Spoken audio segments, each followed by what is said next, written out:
La comunidad del campus Irapuato Salamanca sumó su talento e iniciativa a los veranos de la ciencia de la Universidad de Guanajuato, que culminan con una participación nutrida de las y los estudiantes del campus y de otras instituciones que colaboraron con nuestras profesoras y profesores, quienes fueron responsables de proyectos de investigación. Las aportaciones fueron significativas. En Ciencias de la Vida se desarrollaron proyectos de estudios de calidad del agua, de biocombustibles, así como estudios de consumo en los agronegocios. En el área administrativa participaron con proyectos de emprendimiento, desarrollo de productos y estudio de redes sociales. En el área de ingenierías, con proyectos de robótica, estudio de propiedades ópticas, de procesamiento digital de señales, así como de sistemas inteligentes. Agradezco y felicito a todas y todos ustedes quienes hicieron posible los veranos de la ciencia de la Universidad de Guanajuato.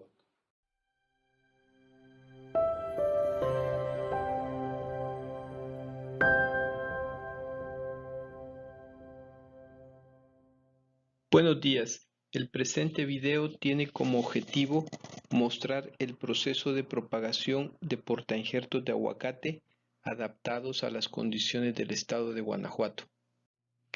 La primera etapa fue colectar ramas o varetas de árboles de aguacate de la raza mexicana que crecen en condiciones limitantes de suelo. Ejemplo, pedregosidad alta, así como profundidad y riego escaso, entre otros factores. El material propagativo de 13 árboles colectados en 5 municipios de Guanajuato se trasladó e injertó en condiciones de vivero. A continuación se indica el proceso de injertación. Para la propagación clonal del aguacate vamos a utilizar la siguiente herramienta: una tijera de podar, una navaja con filo, plástico para forrar libretas, el cual vamos a cortar en pedacitos más o menos de unos 2 centímetros de longitud, como estos pedacitos, con el cual vamos a amarrar la vareta y el portainjerto. Vamos a utilizar también varetas casi a punto de brotar de un material colectado en el estado de Guanajuato. Como portainjertos vamos a emplear plantas de alrededor de 7 meses de edad, las cuales corresponden a aguacates de la raza guatemalteca. El tipo de injerto que vamos a hacer es el de enchapado lateral. Vamos a revisar la vareta, vamos a revisar que pues tenga un lado plano para proceder al injerto.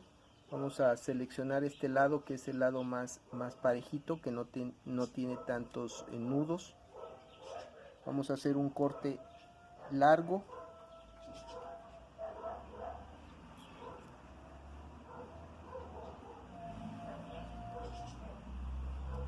Y posteriormente un corte más pequeño en el lado opuesto.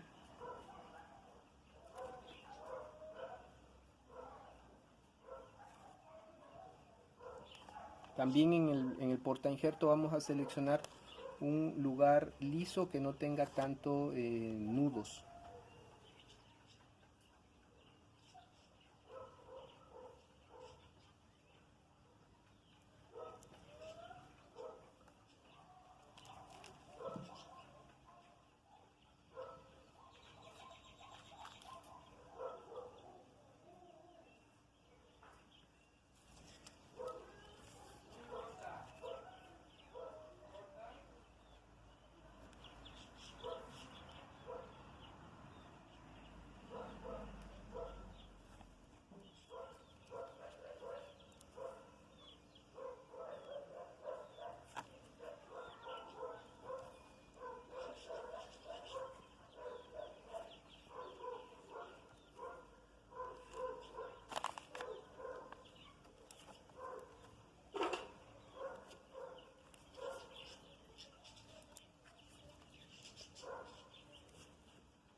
El papel parafín lo vamos a colocar para evitar la deshidratación de la vareta y para que obtengamos un mejor porcentaje de prendimiento.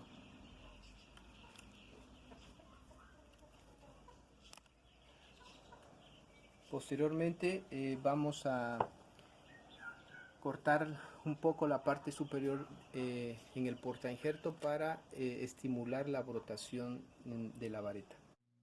Posteriormente, cuando la rama injertada ha brotado y crecido, se tiene que eliminar el portainjerto, cubriendo la herida de corte con algún sellador y eliminar los brotes que crecen abajo de la rama injertada. Esta planta se podría establecer en campo como donadora de material propagativo de portainjertos para su evaluación en huertas del estado de Guanajuato. Agradecemos a IDEA Guanajuato por el financiamiento del proyecto AL 20-14 en el marco del programa Empuje Científico y Tecnológico Modalidad 2 Apoyo a Investigadores, lo cual permitió en gran medida el desarrollo del presente proyecto.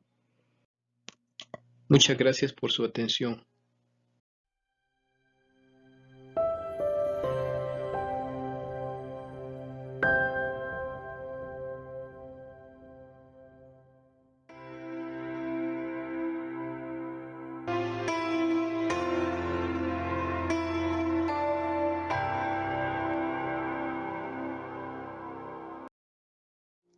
La actual pandemia por COVID-19 a causa del virus SARS-CoV-2 se originó en Wuhan, China, y ahora se ha esparcido por todo el mundo, alcanzando gran magnitud.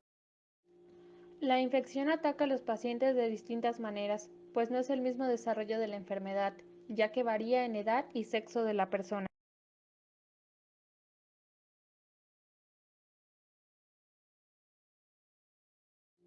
La infección viral tiene manifestaciones neurológicas, no solo en el sistema nervioso central, sino también en el sistema nervioso periférico.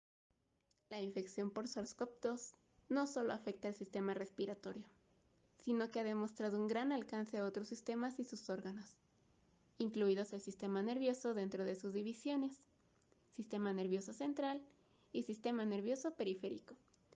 Se ha reportado la prevalencia de dolor neuropático en pacientes COVID-19, los cuales no suelen tener una buena respuesta al tratamiento farmacológico.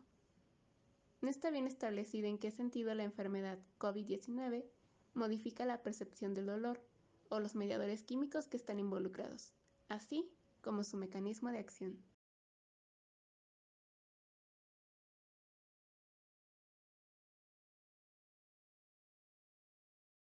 En el artículo elaborado se describen las características principales que presenta el virus SARS-CoV-2 y las generalidades que caracterizan el dolor neuropático, así como la frecuencia que ha tenido durante esta pandemia, e incluimos varios ejemplos de neuropatías. Aunque la relación que tiene el COVID-19 con el dolor neuropático no ha sido estudiada por completo, varios casos de investigaciones clínicas demuestran su relación, lo que nos ayuda a darnos una perspectiva más amplia de esta enfermedad. También se incluye la eficacia de ciertos medicamentos utilizados para aliviar los síntomas de la infección y el uso de diversos tratamientos para las complicaciones que padecen los pacientes de COVID-19 y que presentan dolor neuropático. Finalmente, incluimos algunos casos relacionados para justificar la eficacia en los resultados en la ejecución de estos. Sin embargo, claramente el COVID-19 ha demostrado ser todo un reto para la comunidad científica, pues es relativamente un virus nuevo y no se sabía completamente el alcance que tenía en cuanto a cómo afecta al cuerpo humano, por lo que a pesar de los resultados arrojados por la literatura, se considera necesario seguir investigando para poder comprender totalmente la relación entre el COVID-19 y el dolor neuropático.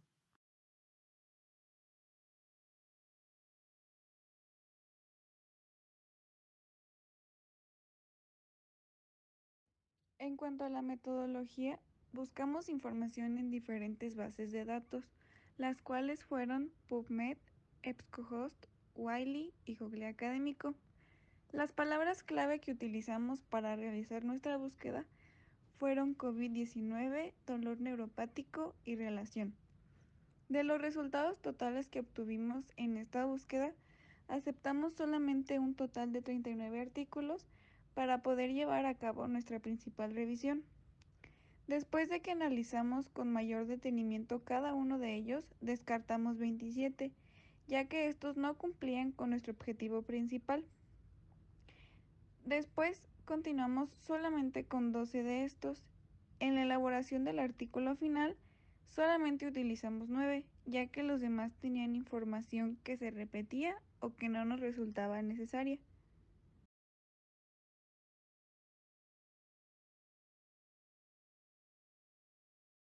Entre los resultados que encontramos en nuestra investigación, se destaca que el genoma del SARS-CoV-2 codifica 27 proteínas.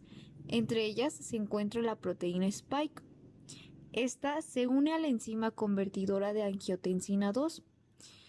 Esta proteína también puede ser dividida por la furina, que es una enzima proteasa que se encuentra en muchos tejidos como en los pulmones, el hígado y el intestino delgado. Esto hace que la proteína se una a la neuropilina 1 y neuropilina 2, que son receptores de la transmembrana que afectan a muchos procesos. Estas interacciones aumentan la probabilidad de que la célula sea invadida por el SARS-CoV-2. Además, este virus de ARN actúa sobre el receptor tipo TOL3, activando la producción de interferones de tipo 1 en las células del huésped. Este es el primer paso de la respuesta antiviral. También se encontró evidencia clínica en pacientes con COVID-19 que indican que la incidencia de dolor musculoesquelético se asocia a un aumento de las respuestas inflamatorias. Estas se dan por un aumento de las citoquinas o citocinas proinflamatorias que puede llegar a inducir la formación de prostaglandina E2. La función de este tipo de prostaglandina es mediar el dolor con su efecto sobre los receptores periféricos del dolor. Por lo tanto, el aumento de las citoquinas proinflamatorias pueden llegar a provocar tormentas de citocinas. Las tormentas de citocinas son respuestas inflamatorias incontroladas que resultan en la liberación en grandes cantidades de mediadores químicos como citocinas y quimiosinas proinflamatorias que se producen por la infección del SARS-CoV-2.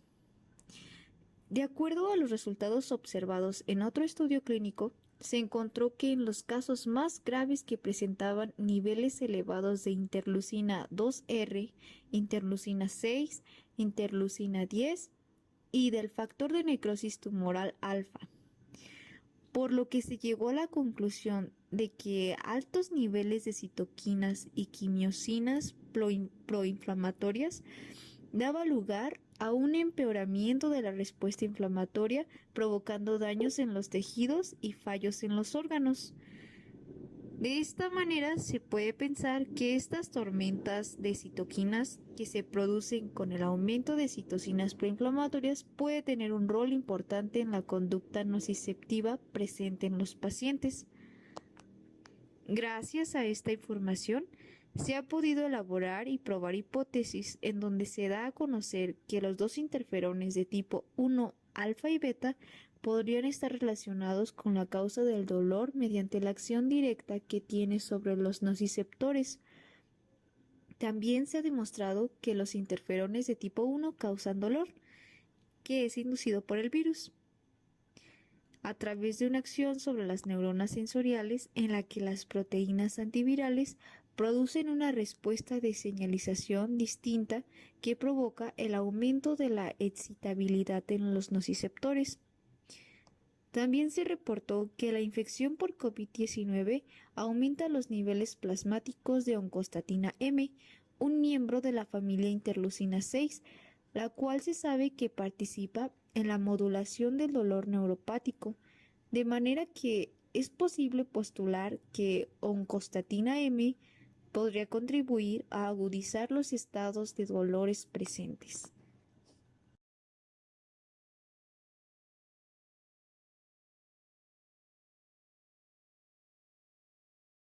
Falta mucho por investigar ya que aún no se tiene suficiente información sobre por qué las personas que se contagian de SARS-CoV-2 sufren daño al sistema nervioso y como consecuencia sufren dolor neuropático. El SARS-CoV-2 tiene un cuadro clínico bastante amplio, ya que cada día surgen nuevos síntomas e incluso estos síntomas pueden variar por la edad y sexo de la persona. El quitar el dolor neuropático a personas infectadas por SARS-CoV-2 y en tratamiento es una de las prioridades del momento y aunque sigue en investigación, se ha encontrado ciertos fármacos que funcionan para aliviar las molestias presentes. Sin embargo, aún se busca que sean efectivos y no generen complicaciones durante el tratamiento farmacológico. Para poder tratar esta pandemia de tal magnitud, es necesario seguir informándonos sobre las características más comunes del virus, cuáles son los primeros signos, síntomas y ante cualquier sospecha acudir al centro de salud. Aún en investigaciones se siguen estudiando cuáles son los tratamientos y medicamentos que han sido eficaces para la mayoría de los pacientes y su tolerabilidad en ellos. No se debe bajar la guardia, ya que esta enfermedad sigue muy latente hoy en día y su transcurso puede ser impredecible. Por ello debemos seguir las recomendaciones del sector salud para así poder evitar la diseminación en cadena del virus y reducir el impacto que ha tenido.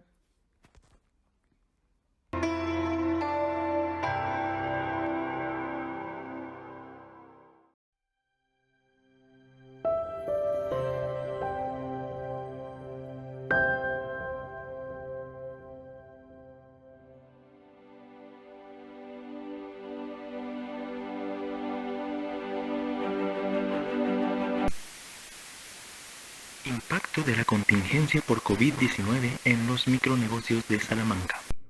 Primero definamos qué es un micronegocio, y un micronegocio se puede entender como aquellas empresas cuya producción, venta y distribución son a baja escala, a granel o por unidad.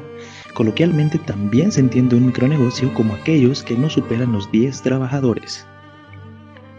Según estudios recientes de la Secretaría de Economía, se afirma que los micronegocios generan aproximadamente el 78% de empleos en nuestro país y oscila un 52% del Producto Interno Bruto, lo cual representa una gran oportunidad para este tipo de negocios que ha estado creciendo en los últimos años derivado del constante emprendimiento mexicano. Micronegocios en tiempos de COVID-19. El COVID-19 dejó un panorama desolador para todas las empresas. Afectó consecutivamente su equilibrio debido a los periodos de aislamiento en los que se vieron obligados a cerrar sus puertas, causando despidos de manera masiva y ventas desfavorables. Derivado de esto, y buscando el entendimiento y necesidad de transformación empresarial, nuestro equipo realizó una investigación con enfoque exploratorio, descriptivo y documental, respaldado con un estudio bibliométrico, y logramos conseguir un panorama estadístico de cuánto y cómo afectó la contingencia por COVID-19 a los micronegocios ubicados en Salamanca, Guanajuato. Cabe mencionar que se entrevistaron 184 microempresas del municipio. La metodología la dividimos en 4. La fase 1 fue el planteamiento de inquietudes, fase 2 recopilación de información, fase 3 análisis estadístico y fase 4 resultados y recomendaciones.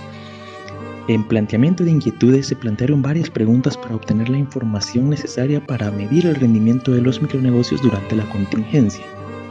Se recopiló la información en la fase 2 a través de diversas formas, siendo la más común una entrevista personal utilizando la plataforma Google Forms. En la fase 3 se analizaron los datos, recabándolos, ordenándolos y analizándolos para obtener porcentajes y patrones de comportamiento, y con estos datos se analizaron y se obtuvieron conclusiones y recomendaciones. A continuación, los resultados de las entrevistas de los 184 micronegocios. De acuerdo con las entrevistas realizadas a 184 micronegocios, estos son los principales resultados sobre la situación de los micronegocios en Salamanca, Guanajuato. En los datos recopilados de los micronegocios tenemos que, en cuanto al giro, el sector dedicado al comercio por menor, venta de productos, tienda de abarrotes, entre otros, tiene una gran presencia, contando con un 45%, seguido por el sector restaurantero con 43% y negocios de belleza con un 8%.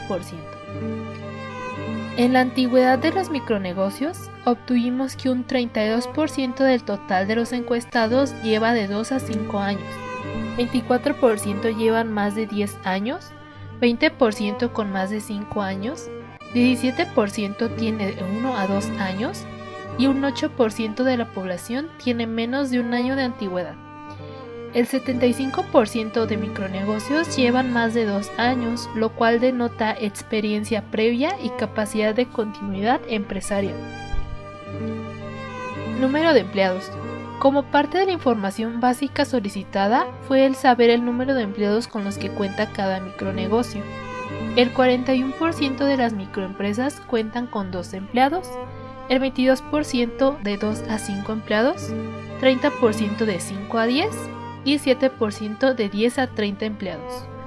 Más del 90% posee menos de 10 empleados, lo cual es de las características principales para considerarse micronegocios. La segunda sección de nuestra investigación tiene por nombre Afectación de la contingencia a los micronegocios. Esta tiene el propósito de conocer, mediante preguntas formuladas, qué tanto impacto tuvo la pandemia en estos micronegocios. La primera pregunta fue, ¿le afectó la contingencia a su negocio? De un 100%, el 89% de los encuestados contestaron que sí, efectivamente la pandemia les había afectado. Únicamente el 11% contestó que no, la cual pues es una cifra muy baja. La siguiente pregunta fue, ¿cómo afectó la contingencia respecto a sus ventas?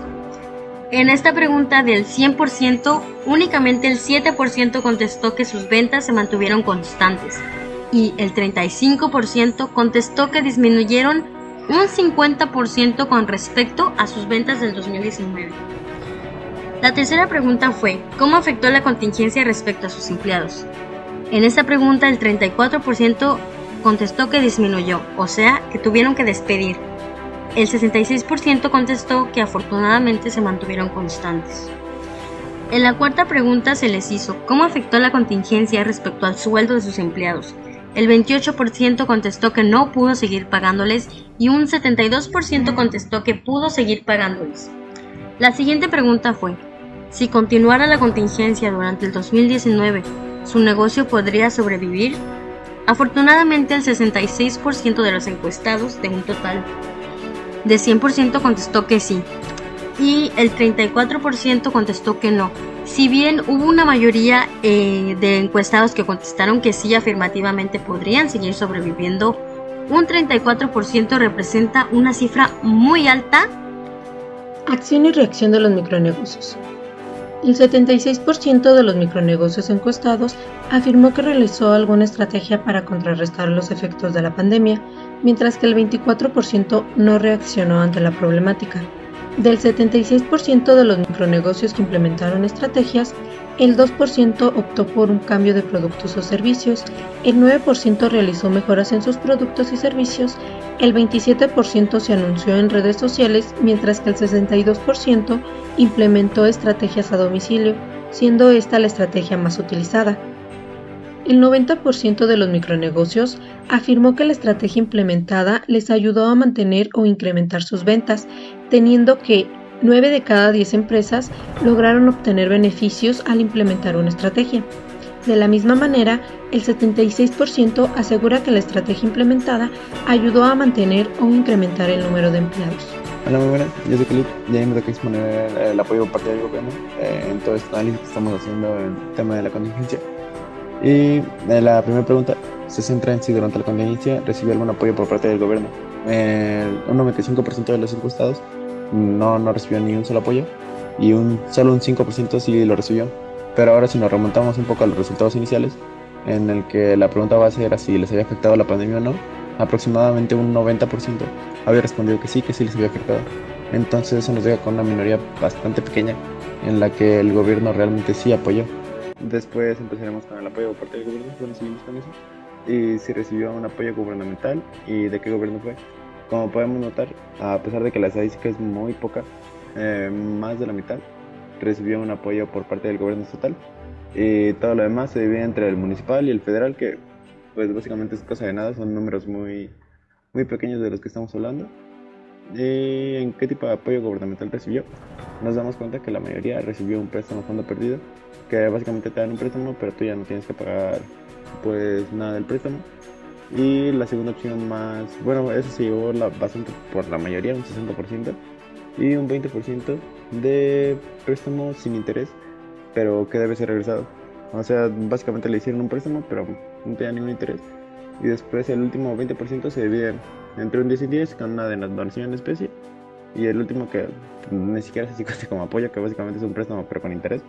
Entonces, así como que mucho apoyo no termina siendo. Y para la última diapositiva nos vamos en qué le afecta más negativamente al tema del negocio pues en este último año que fue de pandemia. Aquí pues ya son unos resultados un poco pues alarmantes, porque estamos hablando específicamente de Salamanca y nos damos cuenta que pues nos podemos dividir 50-50 sin ningún problema, que la pandemia del COVID para las personas les afectó de una manera igual o mayor para algunos en el tema de la inseguridad, puesto que un 72% de todos los encuestados publicaron que pues les afectó de la misma manera, cosa que no es ni siquiera permitido. Bueno, no debería ser ni permitido ni aceptable, puesto que es una pandemia que afecta a la economía de distintos países y que está afectando al mismo nivel que la seguridad de un municipio que es relativamente pequeño. No tiene ver en el entierro. Pero pues estos son los resultados, más que nada enfrascados como en el tema del gobierno, con el tema de la pandemia en el municipio de Salamanca. Gracias. A continuación les presento algunas de las estadísticas más importantes que obtuvimos con la investigación. 89% de las microempresas se miró afectada por la contingencia durante la pandemia. De ese 89%, un 34% tendría que cerrar de forma definitiva, debido a los estragos que ésta les causó. Un 72% de las microempresas indicaron que les afecta tanto la pandemia como la inseguridad. 75% de empresarios implementaron estrategias para mantener o mejorar sus ventas. Derivado de este índice, un 90% de las estrategias funcionaron. Y apenas un 5% fue el que recibió algún apoyo gubernamental. Conclusiones de la investigación. El impacto de la pandemia en los micronegocios es tal que de continuar los podría forzar a cerrar sus puertas permanentemente. La implementación de estrategias, como ya lo vimos anteriormente, es funcional en un 90%. Debido a que son importantes para el crecimiento económico, debe de haber un enfoque especial para que los mismos puedan adaptarse al concepto de la nueva normalidad. Recomendaciones de la investigación. Como ya lo vimos, implementar estrategias es una necesidad, porque les ayuda en un 90% a todos aquellos que las usan. Hacer uso de las herramientas digitales se convierte en un panorama nuevo para estas microempresas, ya que muchas no tienen redes sociales. Sin embargo, si se dan a conocer, puede que superen el índice de ventas que tienen ahora. Innovar implementando tácticas de gestión que permitan a los empleados desempeñarse de la mejor manera posible. Para explicar esto de una mejor manera, permítanme mostrarles los modelos organizacionales de Frederick Laloux, en el cual se indican por colores el nivel de la organización y qué tan autogestiva puede llegar a ser. Si se le da un poco de responsabilidad al empleado, notaremos que podrán desempeñarse mejor en su área sin necesidad de que exista un jefe en todo momento para que los oriente. Lo que tenemos que hacer es pasar este tipo de modelo al entorno micro, que de ser posible nos daría un alto enfoque en cuanto a sistemas de gestión humanitaria, ya que nos permitiría que cada personal, sean 1, sean 2, 3 o 4, puedan desempeñarse de la mejor manera posible en la organización. Eso sería todo de nuestra parte. Les agradecemos por haber prestado atención y les recordamos que esto es parte del verano de investigación OK.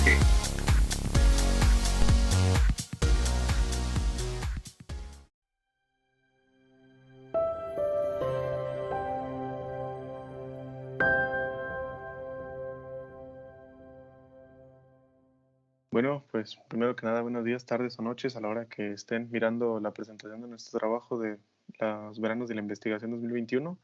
Nuestro trabajo está titulado Sensor de temperatura de fibra óptica con procesamiento digital de señales, y las personas que trabajamos en dicho trabajo fueron José Francisco Estrada Segura, Nancy Martínez González, Víctor Manuel Cisneros González, Roberto Martínez Martínez, Flavio César Guzmán Niño y apoyados por la doctora Ruth Ivonne Mata Chávez y el doctor Carlos Rodríguez Doñate. En la presente foto pueden observar el equipo de trabajo que realizó dicho trabajo de investigación. A las orillas podemos observar a la doctora Ruth y al doctor Doñate, que fueron los que nos estuvieron apoyando durante la realización de este trabajo de investigación. Y en el centro nos encontramos nosotros los 5 estudiantes que trabajamos activamente dentro de la investigación presente. Bueno, introducción. El rápido desarrollo de la tecnología y científico referente a fibras ópticas y optoelectrónica ha permitido explorar el diseño de sensores con fibra óptica.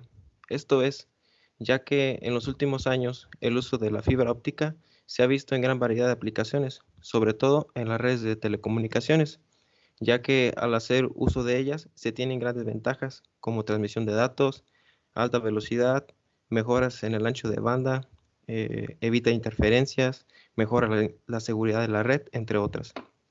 También cabe destacar el uso de fibras ópticas para diseñar e implementar sensores de temperatura en el sector industrial.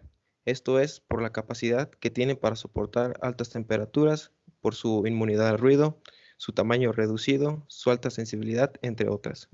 Actualmente existen propuestas de trabajos fundamentadas en el diseño de sensores de fibra óptica. Por ejemplo, por mencionar, se tienen las propuestas de Fernando Navas, de Jorge Ferreira, en los cuales se propone solo una estimación general del espectro obtenido. En dichos estudios, también cabe recalcar, no se aplicó el procesamiento digital de señales para obtener un mejor análisis de su método experimental, algo que en la presente investigación se toma en cuenta. Por lo tanto, en el siguiente trabajo se propone el uso de técnicas de procesamiento digital de señales a partir de la señal del espectro de longitud de onda para determinar la temperatura por fibra óptica de una rejilla de periodo largo RPL. Y bueno, a continuación mis compañeros les explicarán nuestro proyecto de investigación que realizamos.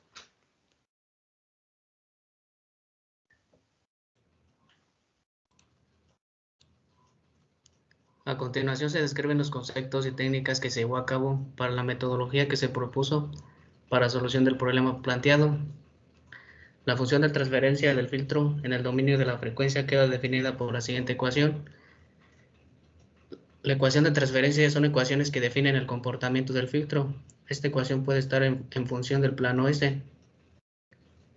El filtro pasabajas evita el paso de frecuencias indeseadas.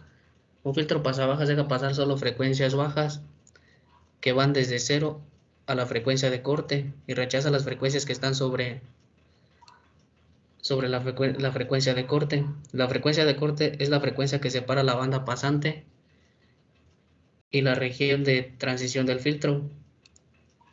La banda pasante es la banda de frecuencia deseada y la región de transición donde la pendiente de caída de ganancia que va desde la frecuencia de corte del filtro hasta la banda eliminada. Y la banda eliminada es el rango de frecuencias que se encuentran desde la región de transición, donde la ganancia es mínima.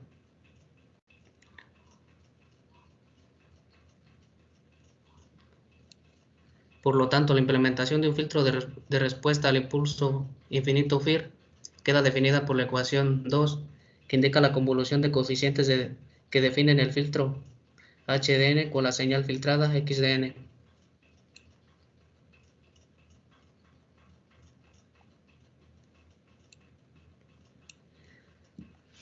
La derivada digital. El concepto básico de la derivada de una señal digital XDN es el cambio que se tiene por unidad de tiempo. A partir de esto, la derivada se puede estimar por la ecuación 3, donde XDN indica la señal derivada y N las muestras. Ahora bien, con la señal XDN se puede estimar los máximos y mínimos de la señal, las cuales ocurrirán cuando XDN es igual a 0.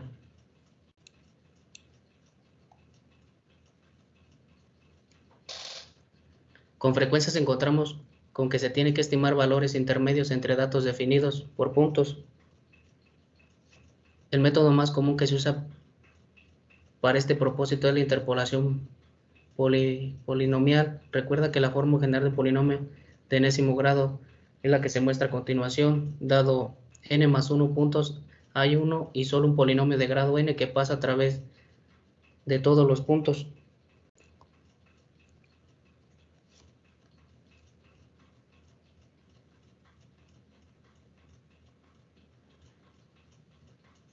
Ahora bien, hablando un poco de lo que es la problemática que nosotros encontramos dentro de este trabajo de investigación en el cual nos basamos en un método experimental que se utilizó para generar una RPL, que es una rejilla de periodo largo, pudimos diseñar un sensor de temperatura con dicha fibra.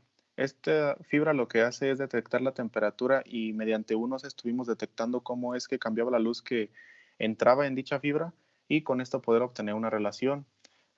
Para todo eso teníamos un generador de luz blanca, una parrilla para poder estar controlando la temperatura con la cual se estaba trabajando y pues un analizador de espectros óptico, un OSA, en el cual nos ayudaba a estar captando las señales conforme la temperatura iba variando para nosotros poder observar si tenía un cambio significante o si solamente variaba un poco de una temperatura a otra.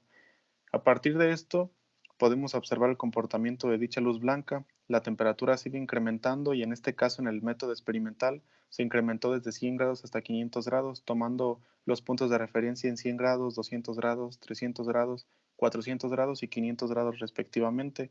En la figura que se muestra en la presente diapositiva se puede observar un arreglo de cómo fue que se realizó dicho experimento.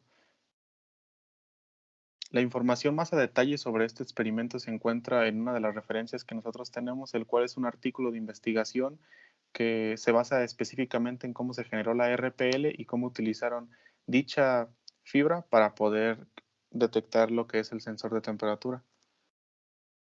Ahora, mediante el OSA se obtiene el comportamiento de la longitud de onda de nuestra fibra óptica conforme la temperatura iba avanzando. Podemos observar en la figura 2, en el apartado del inciso A, cómo se tienen estas señales. Por ejemplo, tenemos por distintos colores lo que son la temperatura, la longitud de onda de cómo se comporta mediante nuestra fibra cuando la temperatura se encuentra en los 100 grados, 200 grados y así respectivamente de 100 en 100 hasta llegar a los 500 grados.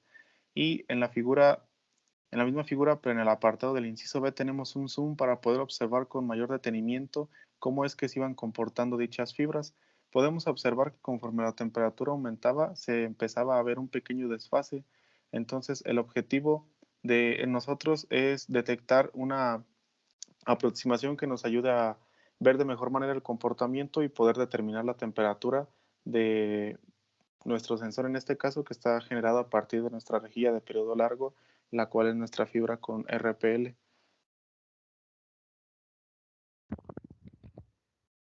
Bueno, después que hemos adquirido las señales con el OSA, llega el momento de procesarla, obviamente con procesamiento digital de señales. Los pasos fueron los siguientes. Adquirimos las señales que mi compañero mencionó anteriormente, fueron cinco señales a diferentes temperaturas. La ingresamos a un filtro pasabajas para limpiarla. Derivamos estas señales para obtener máximos y mínimos y con ella obtener una curva o una sucesión de puntos para obtener un ajuste polinomial y así estimar la temperatura. Esta señal adquirida, como ha dicho mi compañero, fueron 5 señales a diferentes temperaturas y la relación que hubo fue ese desplazamiento en longitud de onda mientras la temperatura aumentaba o disminuía. Esto quiere decir que el sensor funcionaba de manera correcta. Se podría decir que al menos estaba haciendo algo con lo que nosotros pudiéramos manipular para hacer que funcionara. El rango que se estudió fue el rango de los 1200 a los 1600, que es donde el comportamiento de la señal adquirida se modifica de manera importante.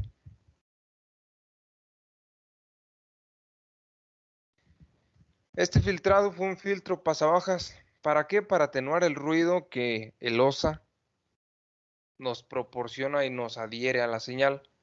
Con esto, en el siguiente paso, hemos hecho la derivada para obtener máximos y mínimos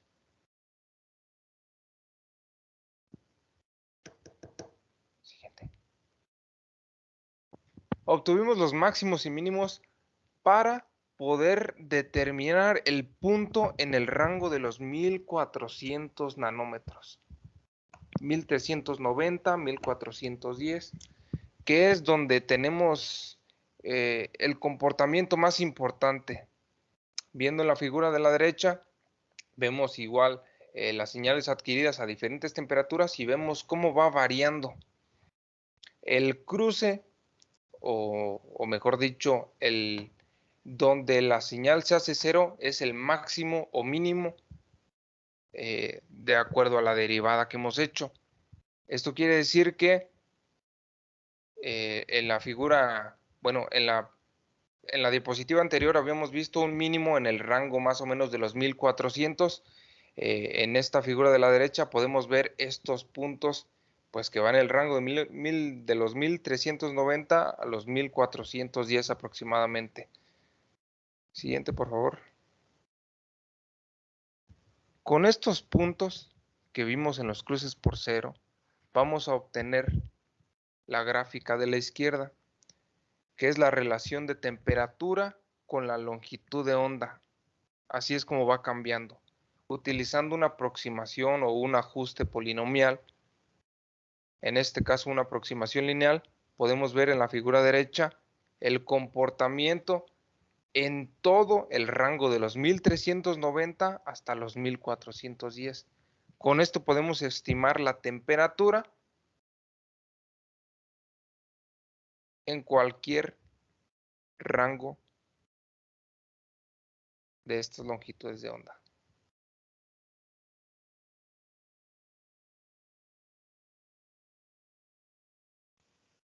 Pues bueno, una vez que tenemos, como mi compañero lo dijo, las aproximaciones, la aproximación que en este caso es lineal, pues esto sirve para encontrar una relación que va de la temperatura con respecto a la longitud de onda deseada. Esto se obtuvo por medio de la codificación, el procesamiento realizado mediante el uso de MATLAB, como ya se había mencionado.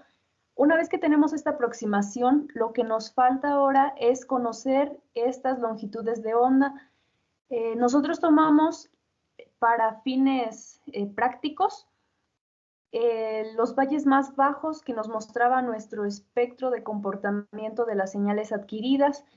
En la figura se puede observar este espectro en donde se le hizo un zoom pues para que se pudieran observar mejor, y esta es aplicada buscando las longitudes de onda a la señal filtrada para no tener tanta intervención de ruido en este caso y poder observar mejor la longitud de onda. En la figura muestra dónde se colocaría el punto más o menos para una temperatura de 100 grados Celsius aproximadamente.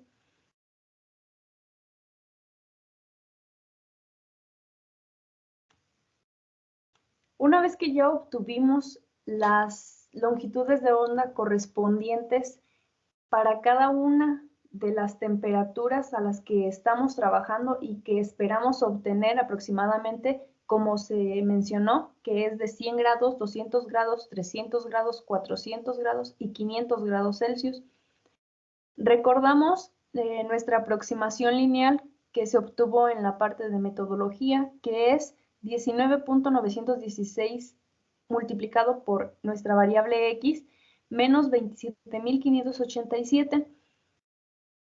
Para poder encontrar la aproximación, lo único que tuvimos que hacer fue sustituir x pues con nuestra longitud de onda deseada, y podemos observar una tabla comparativa entre la aproximación lineal que se obtuvo respecto a la temperatura que estábamos deseando obtener. Se puede observar que sí se acerca bastante, aunque existe una pequeña variación. Sin embargo, para los fines de nuestro trabajo, puede ser una aproximación bastante buena. Sin embargo, se podría aumentar, quizás si se aumentara el grado del polinomio.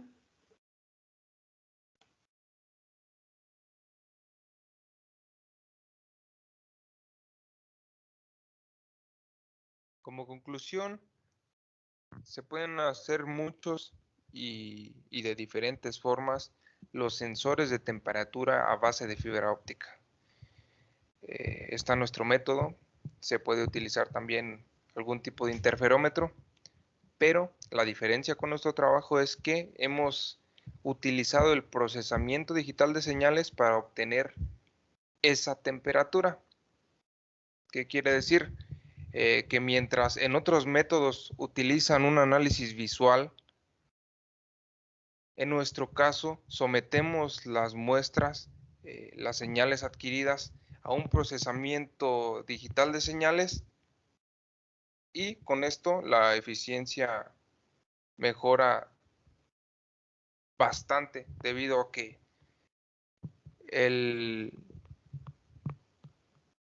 la persona que analiza esta señal puede equivocarse, mientras que el algoritmo utilizado en MATLAB va a funcionar de manera correcta siempre.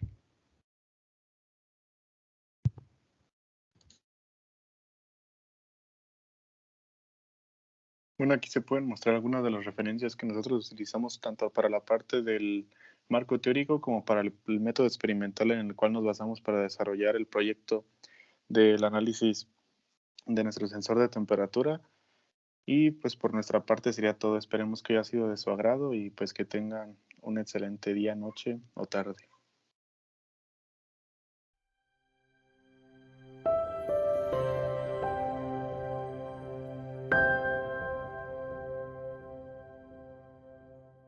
Vigésimo sexto verano de la ciencia de la Universidad de Guanajuato.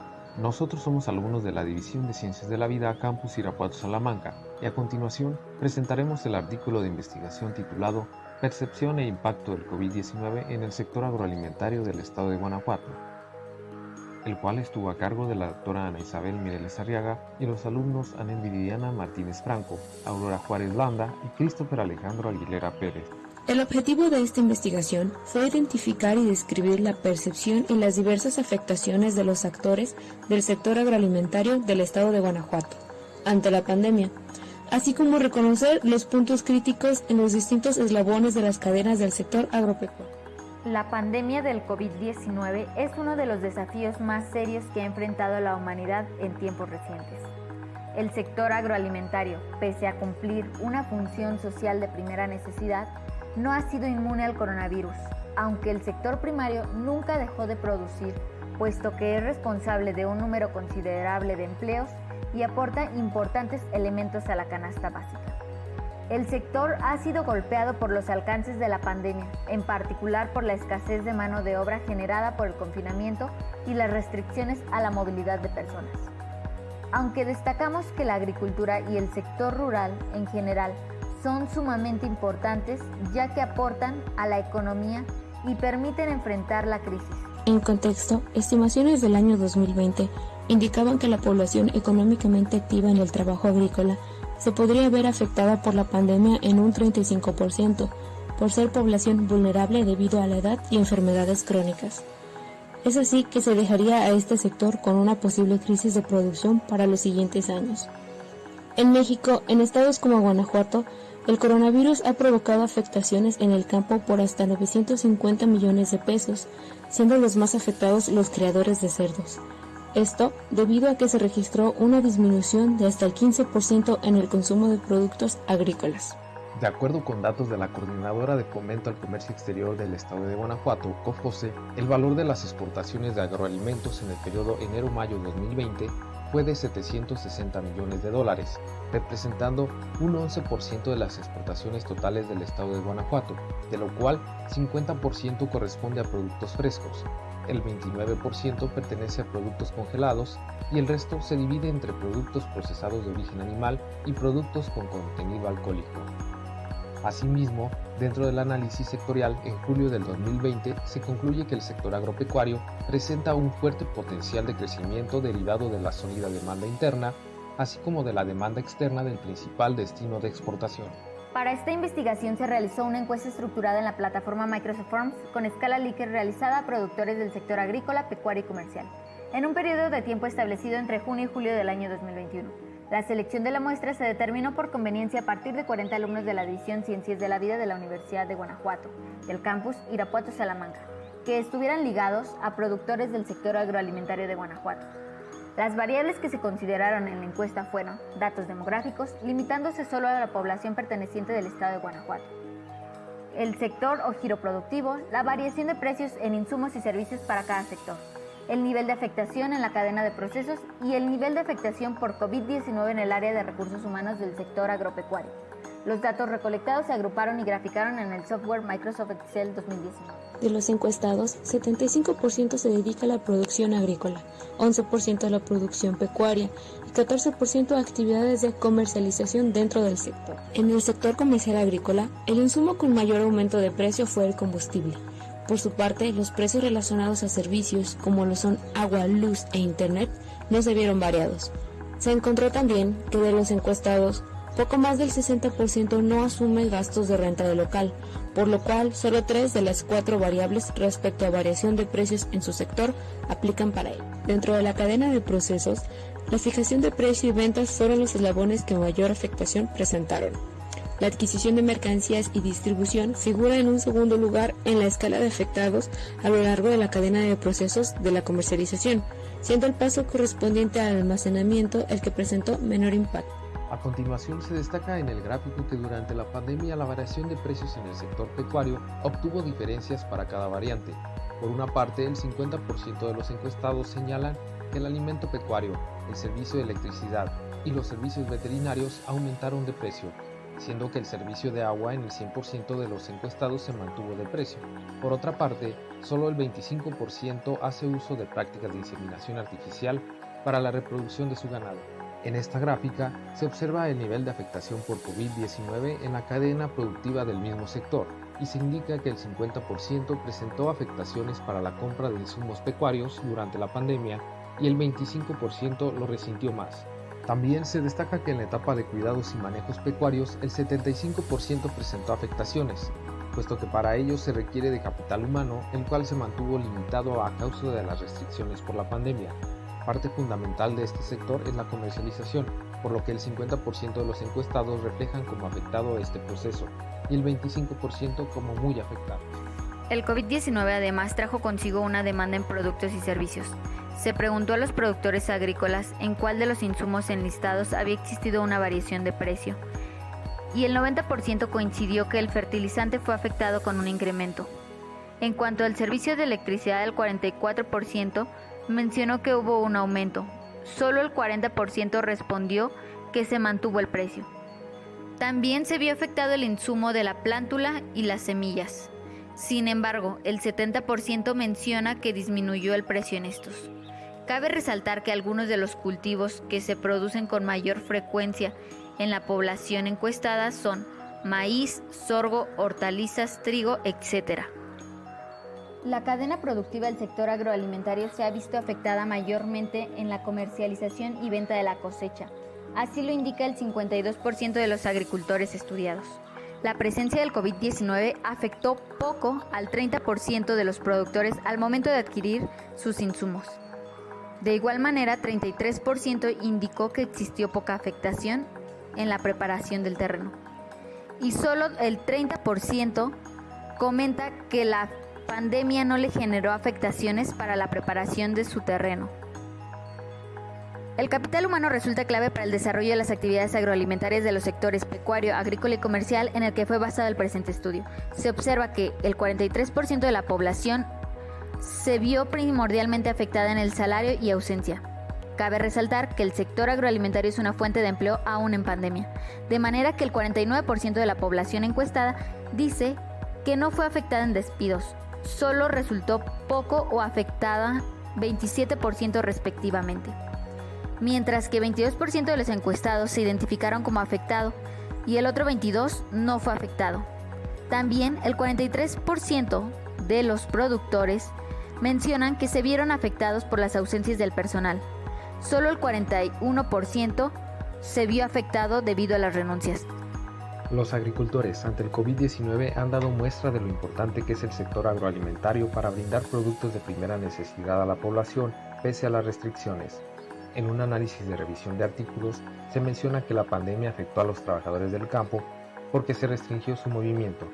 En el caso de los agricultores fue suprimirles la posibilidad de salir o reunirse bajo ningún motivo, a excepción para la adquisición de artículos de primera necesidad. A su vez, esto generó la escasez de mano de obra y una baja eficiencia de la producción. Como se vio en el apartado de comercialización y ventas, estos sectores fueron de los más afectados debido a que el entorno global, económico, político y social no les permite asegurar si el mercado demandará el producto a un precio justo, provocando incertidumbre entre los diferentes actores del sector agroalimentario del estado de Guanajuato a consecuencia del COVID-19. Con este estudio se ha llegado a la conclusión de que a pesar de la gran afectación en el modo de vivir y el obligado cambio de rutina en todas las esferas productivas, el sector agroalimentario fue el que se vio más obligado a continuar laborando, pues para el mundo resulta vital la producción de alimentos y sus servicios logísticos. En lugar de recurrir a medidas como la disminución de personal, se tuvo que promover la elaboración de los alimentos con altos estándares en higiene, al igual que nuevas normas donde se garantizara la seguridad de los trabajadores. En el presente estudio se observó que el sector agroalimentario tuvo afectaciones primordialmente en ausencias y renuncias. Los contagios estuvieron presentes en toda la cadena productiva. Los agricultores observaron afectaciones que no solo cubren el aspecto social sino financiero, dado el caso del combustible, fertilizantes y plántulas que presentaron incrementos en los precios. Asimismo, su comercialización y venta en las centrales de abasto estatales y municipales. Por su parte, en el ámbito pecuario también se elevó el precio en insumos y servicios veterinarios. En este sector se manifestaron afectaciones de acuerdo a la escala de producción que tenían. En el caso de la apicultura no se observó afectación en absoluto. Con lo anterior se puede determinar que los puntos críticos en los distintos eslabones de las cadenas del sector agroalimentario del estado de Guanajuato conforman una parte fundamental para la soberanía alimentaria de cada región en la que se desarrolle. Para que esta cadena pueda ser llevada a cabo sin limitantes, es necesario que cada eslabón cumpla con su función. Como resultado de esta investigación, se determina que los puntos críticos del sector agroalimentario se conforman por el cuidado y manejo de las unidades de producción, que a su vez son manejadas por los recursos humanos, y que sin estos no podría llevarse a cabo. Otro punto importante es la comercialización y venta, ya que resulta fundamental para la microeconomía del estado de Guanajuato. Por lo tanto, debe de contemplarse al capital humano como pieza fundamental para la creación de estrategias que mitiguen el impacto del COVID-19.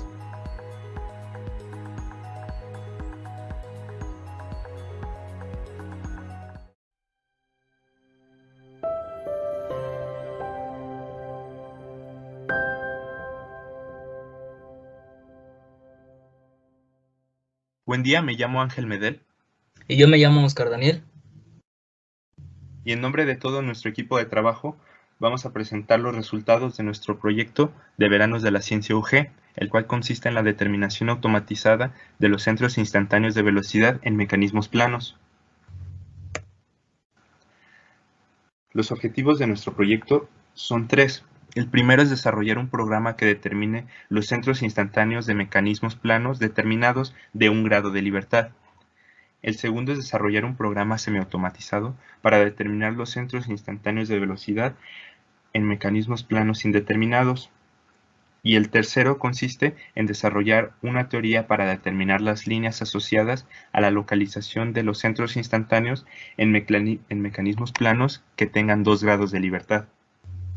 Es importante mencionar que gran parte de este proyecto se llevó a cabo en inglés, debido a que contábamos con la presencia de un compañero de origen extranjero. En este caso pertenecía a la India, por lo cual el idioma inglés nos permitió llevar a cabo las reuniones y la comunicación general de una forma mucho más fluida, y de esta manera se pudo llevar a cabo todos los objetivos del proyecto y la participación de cada uno de los miembros fue satisfactoria. A continuación, se va a definir un centro instantáneo de velocidad. Consideremos 3 cuerpos rígidos, a los cuales se les va a llamar I, J y K, recordando que un cuerpo rígido es un conjunto de partículas tal que la distancia entre dos partículas, cualesquiera de éste, permanece siempre invariante. El movimiento relativo de los cuerpos I, J respecto al cuerpo K tenemos que considerarlo para esta definición.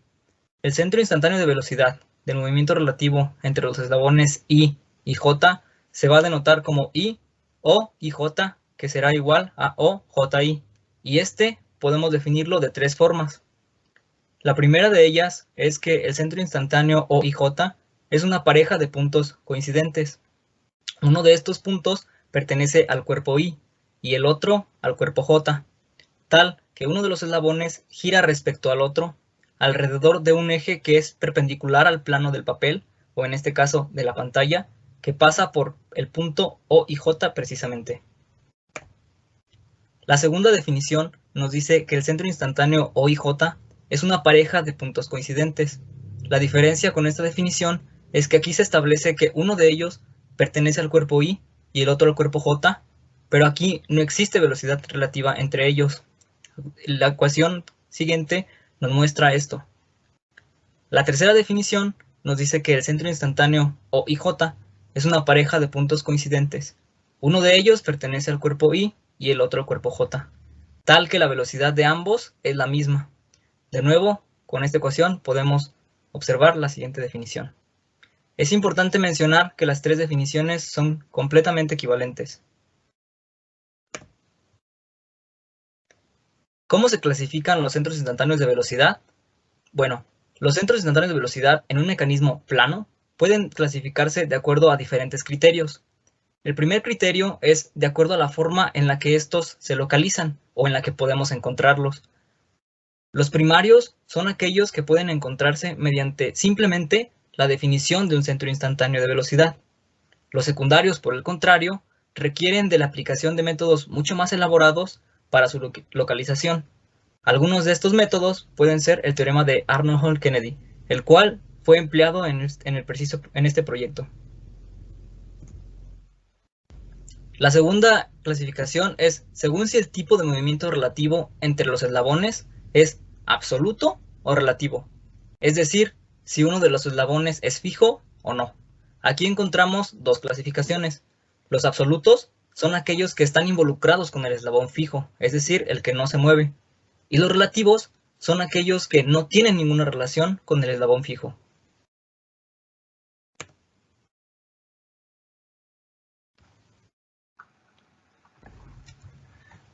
El teorema de Arnold-Hall-Kennedy nos dice que los tres polos del movimiento relativo entre tres elementos con movimiento plano están permanentemente alineados. Y bueno, esto nos permite relacionar los centros instantáneos de rotación o de velocidad asociados a los movimientos relativos de tres eslabones arbitrarios en un mecanismo plano. Y desde inicios del siglo XX se mostró que existían mecanismos planos para los cuales este teorema no cumplía las condiciones, es decir, era incapaz de determinar la totalidad de los centros instantáneos de velocidad, y a este tipo de mecanismos se les denominó como complejos o indeterminados.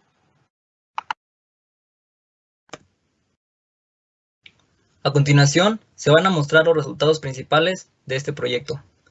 Es importante mencionar que dividimos el proyecto en dos partes. La primera consiste en la determinación automatizada de los centros instantáneos de mecanismos determinados de un grado de libertad, y la segunda parte consistió en la determinación de los centros instantáneos de velocidad de mecanismos de 2 grados de libertad.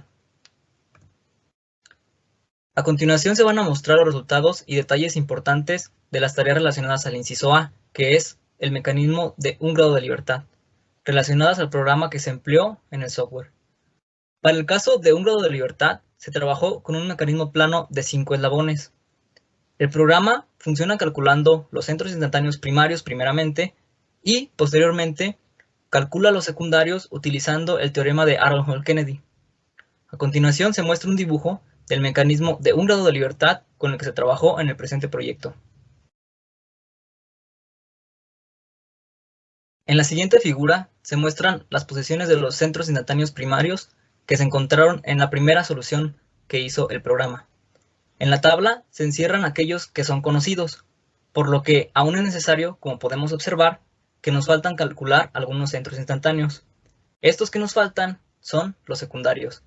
Entonces podemos concluir que la primera corrida del programa nos calculó los centros instantáneos primarios y estos los marcamos con color negro. Se realiza una iteración o corrida del programa para encontrar los siguientes centros instantáneos, los cuales serán en este caso secundarios. Para esto, el programa utiliza el teorema de Aaron-Hall-Kennedy y sus correspondientes líneas se indican también con color azul. Como podemos observar, aún nos faltan 4 centros instantáneos por encontrar, por lo que es necesario realizar una iteración del programa más. Finalmente, después de una tercera iteración, se encuentran los últimos centros instantáneos secundarios y sus líneas correspondientes. En este caso, ambos se representan con color morado. En la siguiente figura se muestra el mecanismo junto con todos los centros instantáneos calculados en los procedimientos anteriores. Podemos ver aquí que los que están marcados con color negro corresponden a los centros instantáneos primarios, y los que están marcados con azul y morado son aquellos que corresponden a los centros instantáneos secundarios encontrados en la segunda y tercera iteración del programa.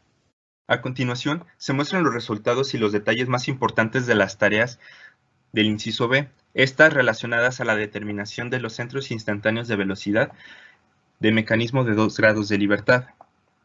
Primero, se consideró un mecanismo de 5 eslabones y se probó que tiene 2 grados de libertad, además de 10 centros instantáneos, como se muestra en la figura. De estos 10 centros instantáneos, 5 de ellos son primarios y estos están asociados a las revolutas de las uniones, es decir, a los puntos O21, O51, O54, O43 y O32 que se encuentran entre cada eslabón. Los restantes serían O31, O41, O42, O52 y O53. Todos estos serían centros instantáneos secundarios. En mecanismos de 2 grados de libertad, la localización de los centros instantáneos secundarios generalmente no es una propiedad geométrica, pero sí es una propiedad cinemática.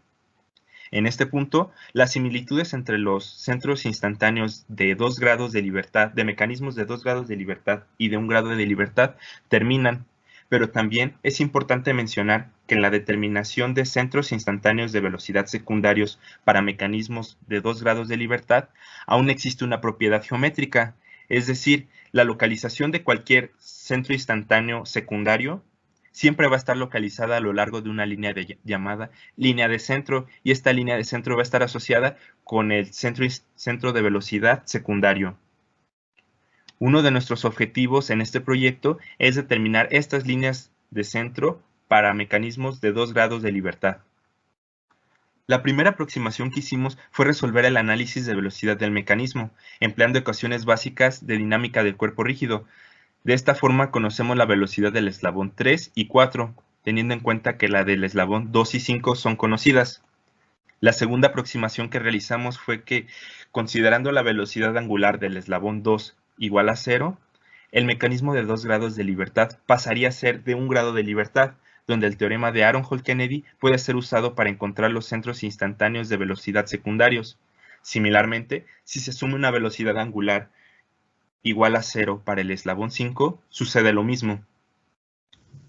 En esta figura nos muestra los cálculos gráficos cuando se sume la velocidad angular del eslabón 2 igual a 0, donde podemos encontrar los centros instantáneos O31 y O52.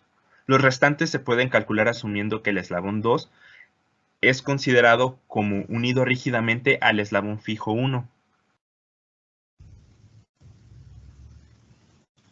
Esta figura nos muestra los cálculos gráficos cuando se asume la velocidad angular del eslabón 5, que es igual a 0. Encontramos los centros instantáneos O41 y O52. En este caso, su localización excedía los límites de la imagen, por lo que se puso un recorte de esta. Los centros instantáneos restantes podían encontrarse asumiendo que el eslabón 5 se considera como unido rígidamente al eslabón 1.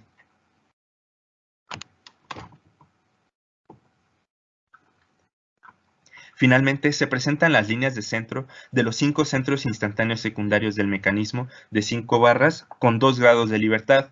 Estas líneas de centro pasan a través de los centros instantáneos determinados y se nombran de acuerdo a estos, es decir, C31 por O31, C41 por O41, C42 por O42 C52 por O52 y C53 por O54, como se muestra en la imagen. A continuación, van a presentarse algunas de las extensiones del proyecto. Durante el desarrollo de la investigación, consideramos extender los resultados a la determinación automatizada de los ejes instantáneos de rotación, ahora en mecanismos esféricos. La importancia de esto radica en que fue posible realizar un dibujo del mecanismo esférico, pero empleando el programa de matemáticas simbólicas, haciendo a un lado programas de dibujo como AutoCAD o SolidWorks. El resultado de esta aproximación se va a mostrar a continuación. Aquí podemos ver una imagen del dibujo del mecanismo esférico de 4 barras utilizando el programa de matemáticas simbólicas.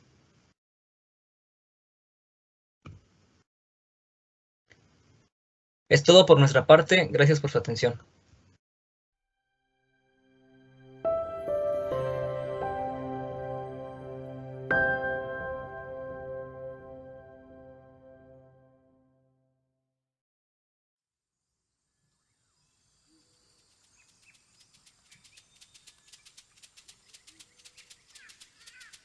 Tabebuya Dorada es un proyecto que nace por dos necesidades importantes. La primera es alejarnos de la retórica sobre el medio ambiente y contribuir de manera directa a la mejora de nuestro entorno mediante la siembra de árboles Tabebuya crisanta. Un árbol nativo de América que crece naturalmente desde México hasta Argentina. Su atractiva belleza nos servirá de pretexto para sembrar cada uno de ellos en honor de artistas nacidos o establecidos en Latinoamérica que han explorado en su quehacer el uso de la ciencia y la tecnología. Para dar a conocer e involucrar a la población en torno al proyecto, sobre todo al admirar la belleza del árbol especialmente en su etapa de floración, planteamos la creación de una aplicación descargable en cualquier dispositivo móvil que geolocalice el árbol y mapee el lugar de origen del artista en honor de quien se sembró el árbol. La aplicación estará enlazada a su vez a la entrada de información del personaje en Wikipedia. Para ejemplificar lo anterior, asumamos que el árbol dedicado a Manuel Felgueres, pionero del arte digital en México, está localizado en Valle de Santiago, la ciudad donde se llevará a cabo el proyecto. Dicha información estará disponible en la aplicación Tabebuya Dorada, la cual a su vez estará enlazada a los datos del artista en Wikipedia. Entonces Tabebuya Dorada, además de abordar el tema ambiental, contribuirá al conocimiento de nuestra historia cultural como latinoamericanos y sin duda al embellecimiento de la ciudad donde el proyecto tendrá su sede. Especialmente en un momento en el que México, y el estado de Guanajuato en particular, han sufrido altos índices de la violencia y desintegración social, Tabebuya Dorada será inconcebible sin la participación activa de varios actores, en primer lugar, la ciudadanía que podrá contribuir sobre todo al cuidado de los árboles. Asimismo, la comunidad universitaria será una parte medular del proyecto, al participar mediante el aporte de horas de servicio social en la actualización de la información y siembra de árboles en torno al artista que se honra.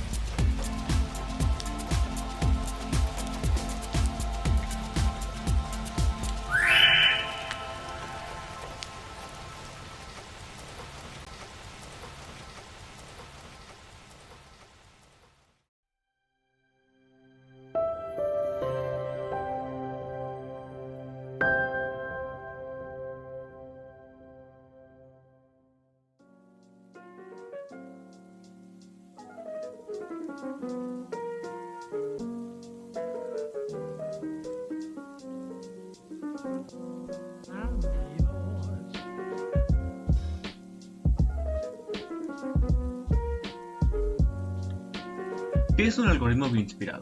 Los algoritmos bioinspirados son técnicas de optimización basadas en procesos biológicos. Estos algoritmos se caracterizan por no ser determinísticos y ser sumamente adaptativos. De ahí su gran relevancia, pues son fuente de múltiples soluciones de búsqueda y optimización de manera eficiente, sin la necesidad de tener un conocimiento profundo sobre el problema que se aborde, lo cual permite llegar a resolver problemas multiobjetivo de manera eficaz. ¿Por qué usar este tipo de algoritmos? Los algoritmos inspirados son versátiles, eficientes, adaptables y de alta precisión, sin mencionar que tienen un consumo bajo de recursos, lo cual los hace óptimos para la búsqueda de rutas. Para este proyecto se utilizó el popular lenguaje de programación Python, debido a su facilidad de uso y la disponibilidad de módulos como NumPy y Matplotlib. además de su compatibilidad con Coppelia Sim. Una de las herramientas más utilizadas en el mundo de la simulación robótica es Coppelia Sim, debido a su facilidad de mapeo, gran número de modelos incorporados, gran variedad de sensores simulados, conectividad con diferentes lenguajes de programación, como lo son Python, C++, Java, MATLAB y Lua, diversos módulos para el manejo de objetos, lo que convierten a Coppelia Sim en uno de los motores gráficos más completos de la actualidad. Uno de los dos algoritmos a utilizar será el algoritmo de colonia artificial de abejas. Este algoritmo está basado en el comportamiento del forrajeo de las abejas melíferas. Este algoritmo fue pensado para resolver problemas de optimización sin restricciones. Sin embargo, también se ha adaptado para resolver problemas con restricciones y problemas de combinatoria. Para probar los algoritmos se crearon 3 mapas. Los primeros 2 tienen unas dimensiones de 10 por 10 metros y están representados por figuras geométricas que obstaculizan el paso en ciertos segmentos. Por otro lado, el mapa número 3 tiene una dimensión de 10 por 10 metros y tiene puntos que estos a su vez representan obstáculos agrupados. Implementación ABC. Para la creación del algoritmo se segmentó en 3 partes, las cuales son creación de la malla de nodos, generación de restricciones y creación de rutas. Hablemos de la creación de la malla de nodos. Para la creación de abejas, o desde ahora nombrados nodos, se debe tener en cuenta la magnitud del mapa, puesto que se buscan ubicaciones discretas. Para lograr este objetivo, se deben considerar n nodos. Sabiendo esto, se plantea la ecuación nodo x de y, en donde x y y son sus posiciones en los ejes, y x está dada por una distribución discreta e independiente, aleatoriamente escogida a lo largo de todo el mapa, al igual que y. Al escoger estos valores, se puede generar una malla de nodos que abarca todo el mapa. Teniendo todo el mapa completo, es fácil llegar a cualquier lado deseado. Para las restricciones, se deben seguir los siguientes puntos. Los nodos deben estar en posiciones diferentes a las metas. Los nodos no deben repetirse.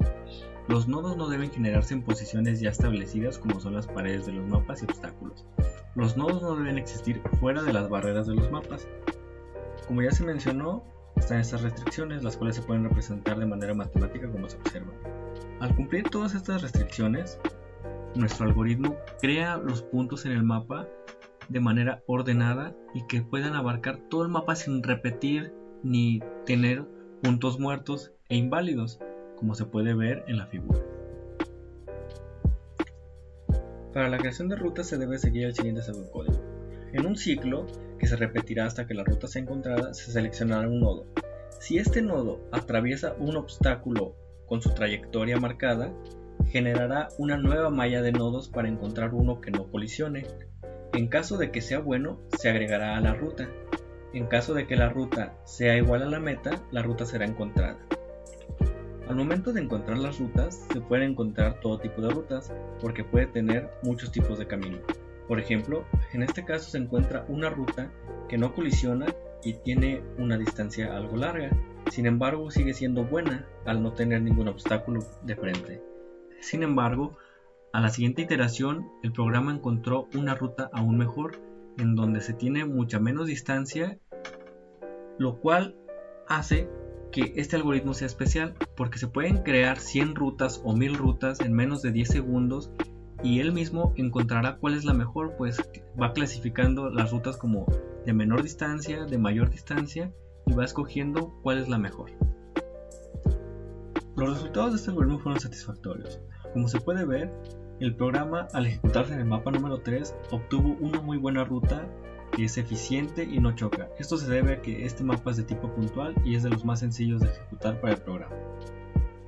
Por otra parte, en el mapa número 2 no se tuvo una respuesta tan satisfactoria, puesto que se llegó a encontrar una ruta, el algoritmo fue bastante tardando un total de 105 segundos para encontrarlo y de todas maneras no fue una manera eficiente de hacerlo, puesto que el algoritmo toma los puntos derechos como una manera fácil de llegar al punto, sin embargo después retoma su camino. Por su parte, en la figura 2 se muestra cómo el algoritmo a veces encuentra atajos los cuales no deberían estar ahí, y esto se debe a que necesita un mayor número de restricciones. Por último, en el mapa número 1, el cual a mi parecer es el más interesante, puesto que no es un mapa puntual. Sin embargo, el algoritmo logra agarrar el obstáculo como un solo punto, lo cual hace que sea fácil de esquivar. En este caso se decidió pasar a simular en el motor gráfico Coppelia y el resultado fue el siguiente. Una vez obtenida la ruta, se pasa a Coppelia Sim. Al no tener un software para el seguimiento de línea, el robot no la sigue al pie de la letra. Sin embargo, la sigue lo suficiente para no tener ninguna colisión.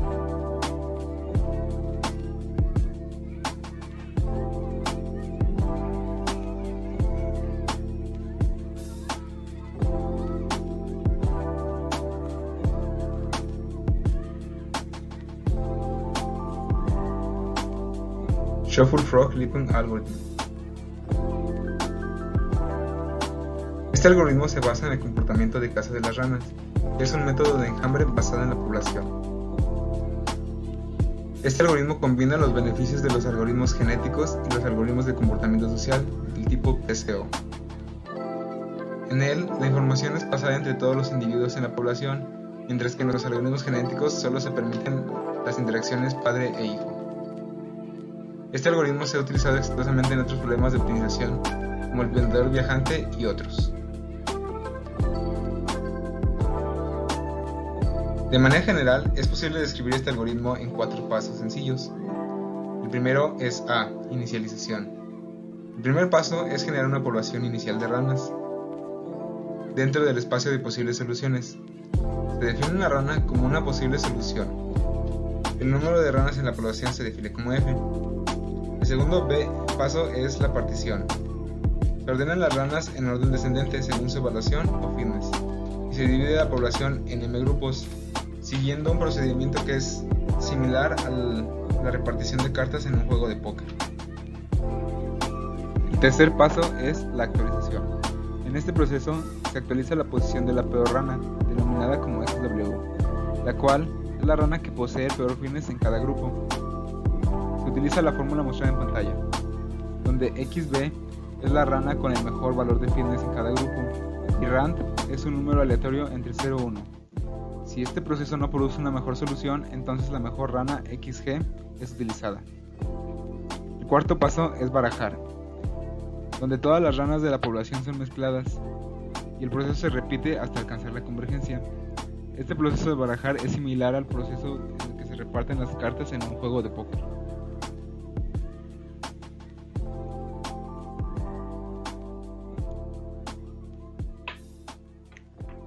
El algoritmo fue implementado como un objeto en Python. De esta forma, es posible declarar distintas instancias del mismo algoritmo utilizando distintos parámetros. Se utilizó una distribución normal para generar ranas aleatorias en la vecindad de la posición del robot.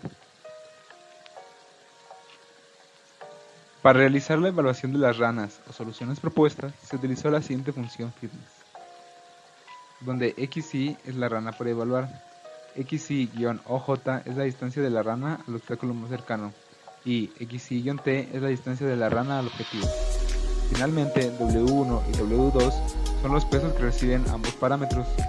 Un valor elevado para W1 provocará que la ruta se aleje más de los obstáculos, mientras un valor elevado de W2 acelerará el acercamiento hacia el objetivo. El mapa mostrado en la diapositiva es el propuesto para evaluar el funcionamiento del algoritmo. Al utilizar como entrada del algoritmo las coordenadas de los obstáculos en el mapa, se obtuvieron las siguientes rutas. De las rutas obtenidas, se midía el tiempo de ejecución, así como la distancia recorrida por la ruta calculada. El tiempo promedio de ejecución fue de 30.85 segundos, mientras que la distancia promedio fue de 24.94 metros. Se utilizó el simulador de robótica Coppelia Sim para probar el funcionamiento del algoritmo, utilizando las lecturas de los sensores como entrada. El algoritmo de Breitenberg se utilizó de manera auxiliar para la corrección de los puntos de la ruta que eran muy cercanos a los obstáculos.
Utilizando el mapa 3 como referencia, se compararon los algoritmos SFLA y ABC, siendo el algoritmo ABC el algoritmo con menor distancia recorrida y menor tiempo de ejecución.